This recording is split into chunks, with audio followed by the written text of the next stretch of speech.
Buenos días, estimados estudiantes, que el Señor les bendiga a cada uno de ustedes. Como ya es de conocimiento, ¿verdad?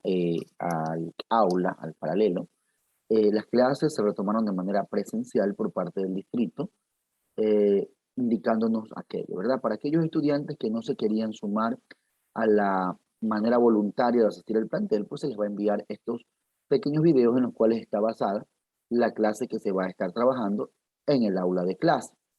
Para esto debemos recordar primero que el día de ayer nosotros estuvimos hablando acerca de el Imperio Romano y sus su fase histórica, ¿verdad? Recordamos que el Imperio Romano estaba basado primero se basó en lo que era en la monarquía, segundo la república y tercero el imperio. De esa manera fue abarcando y alcanzando mayor territorio a medida que se iba expandiendo. Recordemos que se desarrolló en la península itálica y se desarrolló por todo lo que es el Mediterráneo. ¿Cuál es nuestra destreza a desarrollar? Caracterizar el imperio romano. Mire, caracterizar el imperio romano y su expansión por todo el Mediterráneo y resaltar los rasgos esclavistas que ellos usaron para manejarse como un sistema, ¿verdad?, de gobierno. Entonces, eso es lo que vamos nosotros a ir conociendo a través de estas clases. El día de hoy, nosotros vamos a hablar precisamente sobre la organización romana. ¿Cómo se organizaban los romanos? ¿Cuáles eran sus clases sociales? En este caso, nosotros tenemos aquí, la organización romana estaba basada en tres estamentos, ¿verdad? En tres partes. Como nosotros ya lo habíamos visto en otras, por ejemplo en la India, tenían varias castas, tenían los brahmanes, los patrias, los sudras y así, ¿verdad? Estos en cambio tenían tres clases sociales. La principal clase social o en la parte superior encontrábamos a quienes, a los patricios. Observen cómo se vestían los patricios. De ahí tenemos a los plebeyos y tenemos a los esclavos. Pero ¿quiénes eran ellos? Veamos un poquito más sobre el concepto de estos personajes. Veamos acerca de patricios. Dice Patricio, clase aristocrática, o sea, quiere decir que pertenecía a la aristocracia, que era un grupo muy alto, ¿verdad? Era un grupo de poder, era un grupo donde poseía mucha posición económica, compuesta por familias de nobles descendientes de los primeros pobladores romanos, ¿verdad? Ahí tenemos los patricios. En la segunda parte tenemos nosotros a los plebeyos, clase más numerosa, o sea, esta estaba compuesta por el pueblo, formada por quienes no descendían pues directamente de ninguna parte de los fundadores de Roma, ¿verdad? Como yo les dije ayer, Roma fue fundado en el Monte Palatino, a sus alrededores, y de ahí comenzó a desplegarse, primero con la monarquía, después con la república y terminó con el imperialismo. En este caso, los plebeyos, que eran quienes, eran el pueblo, el grupo más numeroso, ellos no tenían descendencia directamente de los familiares de los fundadores. Y por último, tenemos a quienes, a los esclavos. Los esclavos eran sobre todo extranjeros. ¿Por qué? Porque habían sido parte de las conquistas de los pueblos que ellos habían ido conquistando, los habían atraído para sí. Recibir de esta manera, pues, protección, servían a una familia patricia o también servían al imperio como tal. Es necesario tomar en cuenta lo siguiente. Tanto dependieron Grecia y Roma, mire, ambas dependieron, Grecia y Roma dependieron entre sí del esclavismo para construir qué cosa, civilizaciones, para describir, para construir civilizaciones. De cuando el esclavismo cayó en crisis, ambas culturas también lo hicieron. ¿Qué sucedió? Roma y Grecia eh, tomaron, ¿verdad? Por oportunidad, se aprovecharon de la situación y ellos, ¿qué hicieron? Tomaron esclavos. Y mientras más esclavos tenían, estos esclavos, ¿qué pasó? Servía ¿para qué? Para fomentar, ¿qué cosa?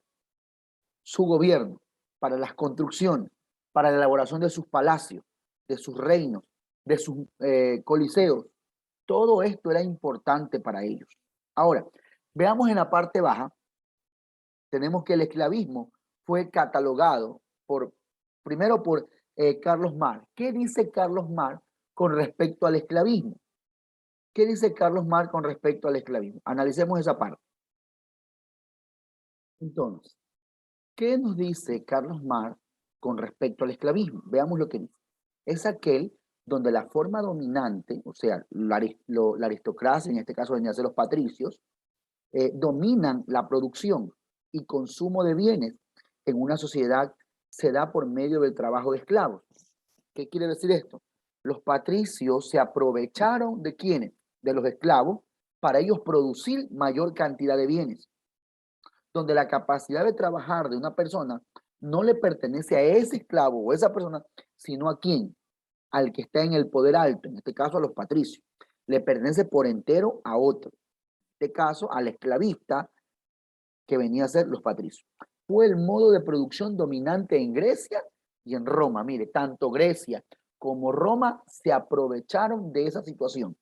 Explotar a las personas esclavizadas, sacarles el jugo, ¿para qué? Para crear más producción, tener mejores palacios, mejores casas, mejores infraestructuras. Aprovecharon esa situación. Grecia y Roma, ¿verdad? Ellos también. Acá lo habla. ¿Cuál era su filosofía? En Grecia, pues existían como Aristóteles, el filósofo, defendía la importancia de los esclavos para la ciudad. ¿Por qué la importancia de los esclavos? Porque los esclavos eran la fuerza de producción, pues. Los esclavos en sí eran los que hacían todo el trabajo que se necesitaba para qué? Para la subsistencia de vida en Grecia. En Roma, el enorme uso de hombres para las campañas militares, miren, no solo para trabajo y fuerza, sino para llevarlos a morir a la guerra, volvió indispensable que alguien se hiciera cargo de diversos trabajos, sobre todo el agrícola. ¿Qué quiere decir esto? Que como no había nadie, la mayoría de hombres querían estar en las guerras y primero mandaban una línea de esclavos en la guerra para que murieran como escudos, y de ahí iban los guerreros, soldados que muchos querían participar y nadie quería trabajar. ¿Qué hicieron? Entonces a los esclavos les ponían a hacer casas, les ponían a hacer edificios. Coliseo, mándalos a sembrar, que cultiven, que hagan canales de riego. Todas esas cosas. Al esclavo se le dio todo el trabajo porque nadie quería qué cosa, trabajar en esas áreas porque lo más importante para los romanos era estar ¿dónde? En las guerras. Entonces, señores estudiantes, nosotros tenemos que hacer una actividad. ¿En qué se basa la actividad? Vamos a ver en qué se basa la actividad. A ver, la actividad en su guía es la siguiente. Por ejemplo, esto fue lo del día de ayer, que trabajamos con respecto a la historia de Roma, ¿no? Monarquía, ahí anotamos los aspectos. República, anotamos los aspectos. Imperio, anotamos los aspectos. Para el día de hoy tenemos lo siguiente.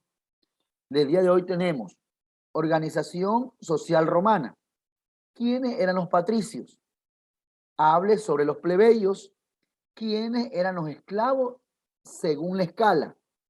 En el mismo cuadrito están los esclavos. Y por último, según Carlos Marx, ¿cómo define el modo esclavista? Lo que acabamos de explicar.